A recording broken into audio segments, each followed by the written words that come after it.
3. Assalamualaikum warahmatullahi wabarakatuh. Kami dari Kompolnas makan diri kami. Nama saya Budi Erlangga. Asal Lucu. Perkenalkan, nama saya Diah Humayra Humayani, absen 13. Perkenalkan, nama saya Darman Ibrahim, absen 9. Perkenalkan, saya Intan Hidr Nur Aini, absen 17. Perkenalkan, nama saya Andika Dwiyanto, absen 4. Di sini kami akan mewawancarai salah satu hasil batik SD. Selamat menyaksikan. Assalamualaikum warahmatullahi wabarakatuh. Selamat sore Pak. Apakah Anda berkenan untuk diwawancarai? Dengan Bapak siapa namanya? Pak Edi Sunarto. Terima kasih atas kesempatan ini. Usia saya 5 Pak. Bapak. Wawancara yang pertama yaitu, menurut Bapak apa saja jenis atau motif batik khas Demak yang paling dikenal? Kalau yang paling dikenal itu biasanya jambu sama belimbing motifnya. Tapi karena perkembangan mode, perkembangan corak, sehingga kita kembangkan ada motif bedek, ada motif rawaya, ada motif yang lain. Pengembangan dari inovasi.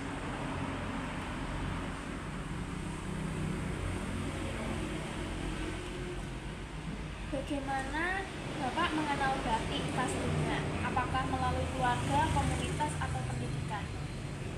Mengenal batik Demak, kebetulan kita karena perajin ya, untuk komunitas kita tidak begitu intensif. Jadi kita dari produksi, dari pendidikan kebetulan saya hanya alamiah saja, memproses, membikinkan. Apa arti penting batik khas Demak bagi Anda secara pribadi atau bagi masyarakat? Arti batik bagi kami itu untuk secara pribadi dan juga bagi warga Demak itu kita mengangkat budaya kearifan lokal. Jadi Demak itu sejarah itu pernah memiliki produk batik, cuman karena generasinya terputus.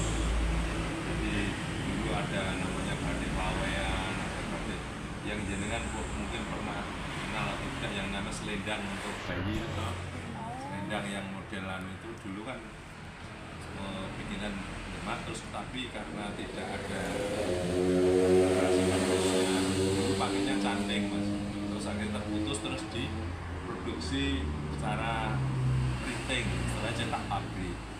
Nah, yang jenengan kenal mungkin kalau ada orang bayi, anak bayi itu pakai selendang warnanya apa, kayak panjang itu, nah itu salah satu dulu peninggalan yang ada. Habis itu kan terus tidak aktif, terus zaman era tahun berapa itu 95-an, kurang lebih 2001-2006 ada pengembangan untuk batik khususnya oleh dalam waktu itu Presiden SBY, sehingga terus Demak ikut juga mengangkat kembali batik Demak. Nah, terus sejauh mana itu kontribusinya banyak sekali, sehingga dengan adanya produk ini dan apalagi kalau orang Demak tahu sudah ada Demak, ada produksi kayak Lea seperti ini, sehingga bisa dengan kita membeli produk batik, sehingga kita akan mengangkat para perajin itu, mereka kan juga membutuhkan untuk penghasilan, seperti itu bisa menambah pendapatan hidup bagi para perajin. Karena batik ini mau tidak mau kita bisa mengerjakan satu motif, dari pencapannya, dari coretan, untuk merawati, dari nyanting, nanti belum lorot, blondor itu kan butuh tenaga kerja, sehingga akan menyerap banyak. Dari beberapa motif yang Bapak sebutkan tadi, apakah ada cerita atau filosofi khusus untuk motif tersebut? Kalau filosofi khusus untuk sementara ini yang produk sekarang itu kita kan mengikuti dari kondisi. Jadi batik itu karena sifatnya produk seni, jadi kita ngikuti budaya lokal. Karena Demak itu kalau kita tahu persis bahwa produk yang untuk yang tidak jauh dari pertanian dan kelautan. Jambu belimbing itu mayoritas kan semua orang Demak tahu bahwa jambu, delima, belimbing itu Demak. Itu makanya awalnya kita mulai dari situ, terus kita mengembangkan lagi produk selain pertanian. Terus kita masukkan ada namanya kayak perahu layar. Terus ada Masjid Agung itu ukiran pintu gudeg itu kita masukkan dalam motif nanti terus ada yang pohon bakau di laut itu yang ditambah-tambah itu, terus ada ikan, ya semacam-macam, sehingga penggalian ide kreatif itu masukkan dituangkan dalam bentuk adik. Bisakah Bapak jelaskan proses pembuatan batik dari awal sampai akhir? Batik itu kalau kebetulan yang kita bikin ada dua. Memang batik itu kan ada dua. Selain printing ya, kaitannya yang handmade itu buatan tangan. Satu yang tulis, yang kedua cap sambil tulis. Kalau yang tulis itu murni pakai namanya canting. Nah canting itu prosesnya kan dari wajan kecil itu yang pakai kecil dikasih malam terus dicantingkan di media. Malam itu sifatnya apa?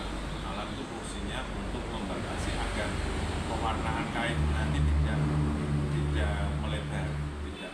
Kalau kita kain kita kasih warna itu biasanya terus ambiar. Nah dengan kasih malam sehingga bisa fokus, nanti begitu jadi gambar seperti yang jadi, sehingga terbentuk jambu ya bentuknya jambu tidak liar. Nah, kalau yang itu yang cantik, kalau yang cap malah lebih mudah, cuman motifnya bisa ada kelebihannya. Kalau cap bisa digandakan dalam jumlah banyak.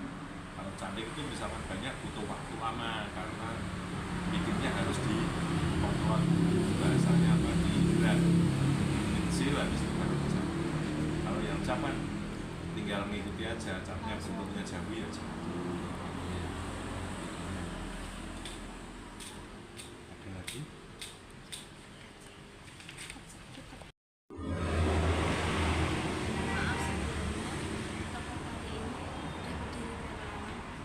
Berdiri kurang lebih dari paling mudah awalnya dari sekitar 2000-an lah, tahun 2000 kurang lebih. Dulu awalnya bukan untuk pakaian jadi kan. Karena ada namanya zaman era Presiden Pak SBY dulu untuk pengangkatan budaya batik sebagai produk nasional.